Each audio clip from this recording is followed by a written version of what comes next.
غزوہ خیبر کا دن تھا۔ یہ قلعہ اپنے مضبوط، بڑے اور وزنی دروازوں کی وجہ سے ناقابل شکست سمجھا جاتا تھا۔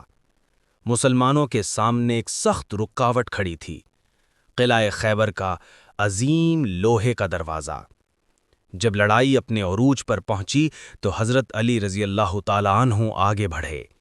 اللہ کے شیر کو دیکھ کر دشمن گھبرا گئے۔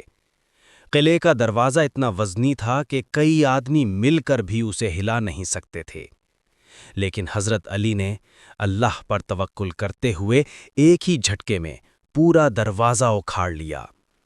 پھر حیران کن بات یہ کہ انہوں نے اسی بھاری دروازے کو ڈھال بنا کر لڑائی جاری رکھی۔ مسلمانوں نے قلعہ فتح کیا، اور جب بعد میں اس دروازے کو زمین سے اٹھانے کی کوشش کی گئی تو 8 سے 10 آدمی مل کر بھی اسے اٹھا نہ سکے۔ یہ صرف طاقت نہیں تھی، یہ ایمان کی طاقت تھی، جو اللہ کی مدد سے انسان کو وہ قوت دے دیتی ہے جو دنیا کے حساب سے ناممکن لگتی ہے۔